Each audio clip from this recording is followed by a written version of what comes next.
আমি এখন দাঁড়িয়ে আছি নিউজিল্যান্ডের অকল্যান্ড শহরের ওয়ান ট্রি হিল নামে একটা জায়গাতে।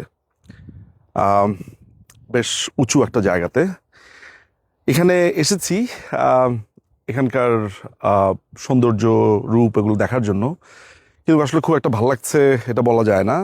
একটা কথা মাথার মধ্যে ঘুরছে, আসলে সত্যি কথা, যেহেতু পলিটিক্যাল অ্যাক্টিভিজমের এটা একটা চরিত্রই বটে। সেটা হচ্ছে আজকে 15ই অগাস্ট। আমরা এখানে যে কজন মানুষ এসেছি, প্রত্যেকটা মানুষজনের আসলে আমাদের আলাপটা পেছনের লেকটা নিয়ে হচ্ছে না।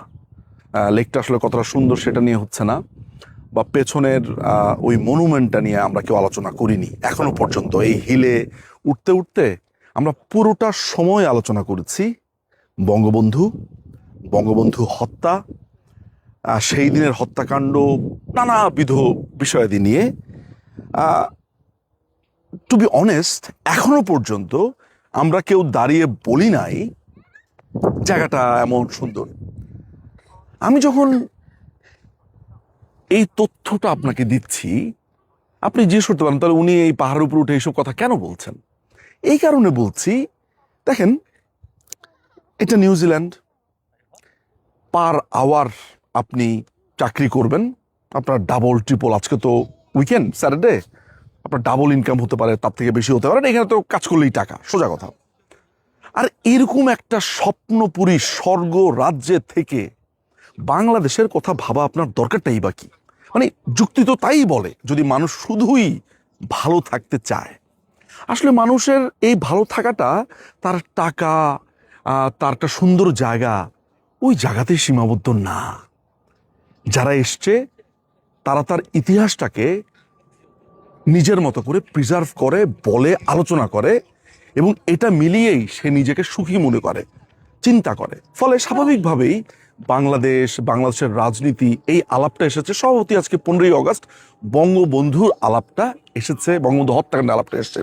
আমরা নিজেদের ভিতরে আলোচনা করতে করতে যেটা বুঝলাম, যে এত দূরে এসে, আমি আপনাকে দেখাতে পারছি কিনা জানি না, ওইখানে আছে, ওদের বয়স কত হবে যারা আমাদের সাথে এসেছে, তাদের বয়স 25 থেকে 30-32। আমরা কয়েকজন আছি একটু বুড়ো। এই ছাড়া অন্যান্য যারা আছে তারা একদম ইয়াং, ছাত্রলীগ করেছে, 22-23 বছরের ছেলে পেলে, আরো ইয়াং আছে। নিউজিল্যান্ডের মতো একটা জায়গাতে এসে যদি এই দেশের জেনজিরা, তরুণরা বঙ্গবন্ধুকে নিয়ে এমন পজিটিভ ভাবনা ভাবে, তাহলে আমি আর ভয়ের কিছু দেখি না।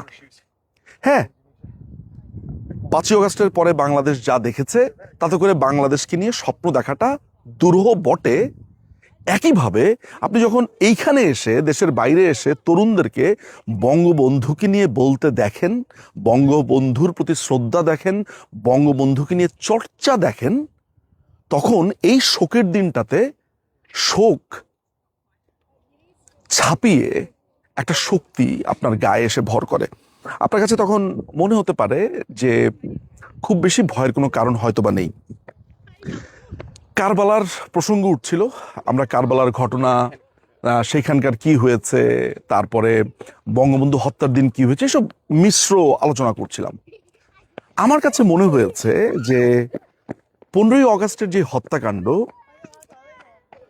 সেটা বাংলাদেশের ইতিহাসে, ইস্যু তো এক ধরনের আলোচনা যে ম্যান টু ম্যান ভ্যারি, বা আপনি কিভাবে বিশ্লেষণ করবেন। আমার কাছে অন্তত পক্ষে মনে হয় বাংলাদেশের ইতিহাসে, বা এই ভূখণ্ডের ইতিহাসে, আমাদের অঞ্চলের ইতিহাসে সবচাইতে নৃশংসতম হত্যাকাণ্ড। এবং অনেকের জ্ঞাতার্থে এটিও জানিয়ে রাখি যে 15ই অগাস্ট বঙ্গবন্ধুর 32 নম্বর রোডের 677 নম্বর বাড়ি ছাড়াও আরো 6টি স্থানে, অর্থাৎ সর্বমোট 7টি স্থানে হত্যাকাণ্ড সংঘটিত হয়। একটু ইনফরমেশনগুলো দিয়ে রাখি আমার স্মৃতিতে যতটুকু আছে। বঙ্গবন্ধুর বাড়িতে হত্যাকাণ্ড হয়েছে। বঙ্গবন্ধুর বাড়ির পেছনে সোবহানবাগ মসজিদের পাশের যে গলিটা আছে, সেখানে কর্নেল জামিলকে হত্যা করা হয়েছে। দুটো জায়গাতে হলো। বঙ্গবন্ধুর বাড়ির সামনের যে রাস্তা আছে, এখানে সৈনিক শামসুদ্দিনকে মারা হয়েছে, এটি আরেকটা 3টি। শেখ ফজলুল হক মনির বাড়িতে হত্যাকাণ্ড হয়েছে, এটি আরেকটি 4টি। পানি সম্পদ মন্ত্রী সেরনিয়াবাদ সাহেবের বাড়িতে হত্যাকাণ্ড হয়েছে, এটি আরেকটি 5টি। এবং মোহাম্মদপুরের শাহজাহান রোডে এবং শেষ শাহসুরি রোডের টোটাল 4টি বাড়ির উপরে গোলা এসে পড়েছিল। ওই 32 নম্বর থেকে ছোড়া গোলা, যেটা কলাবাগান, এখন আপনারা যেটা দেখেন কলাবাগানে যে মাঠটা আছে, মাঠের ঠিক সামনের ওই জায়গাটাতে ওই কামানটা পার্ক করা ছিল। অর্থাৎ শুক্রাবাদের যে স্কুলটা আছে, নিউ মডেল ডিগ্রি স্কুলটা, ওইখান থেকে ছড়া হয়েছিল গোলা, সেটা গিয়ে পড়েছে মোহাম্মদপুরে। সেইখানে নিহত হয়েছে 13 জন এবং আহত হয়েছে 40 জন।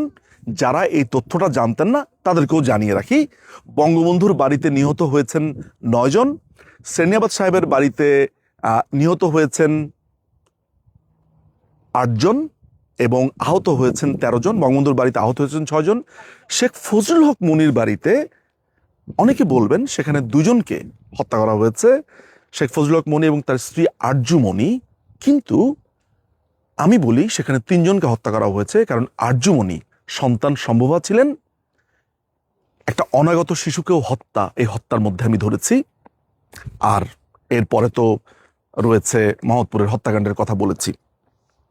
সুতরাং এই যে ভয়ঙ্কর এক হত্যাকাণ্ডের ঘটনা, এই যে ঘটনা 15ই অগাস্ট হয়েছে এবং সেই বাড়ির স্মৃতিচিহ্নটাও ভেঙে দিয়েছে, আপনি জানেন।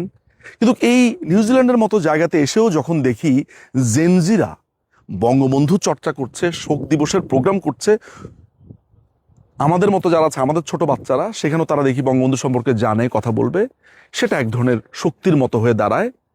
আজকের 15ই অগাস্ট 2026-এ আমার কাছে এটাকে অনেক বড় প্রাপ্তি মনে হয়। আমরা ভয় পাই মৌলবাদের উত্থান দেখে, আমরা ভয় পাই জামাত শিবির, রাজাকার, আল বদর, এই টোকাইগুলা, এদেরকে দেখে যে এরাও আমাদের সাথে একই শহরে বেড়ে উঠেছে। কিন্তু আমি পজিটিভ দিক দিয়ে দেখতে গেলে আমাকে এইটাও বলতে হবে যে নিউজিল্যান্ডের মতো একটা জায়গাতে যেখানে সুখে শান্তিতে থাকা যায়, সেখানে এসেও যখন দেখি তরুণ তরুণীদের বঙ্গবন্ধু চর্চা, তখন এই অপরূপ সৌন্দর্য, এই মনুমেন্ট, লেক, এইসব সমস্ত কিছু ছাপিয়ে এই আলোচনাটাই ভেসে ওঠে যে বাংলাদেশ হেরে যাবে না। আজ হোক কাল হোক, জয় আমাদের সুনিশ্চিত। জয় বাংলা, জয় বঙ্গবন্ধু, বাংলাদেশ চিরজীবী হোক।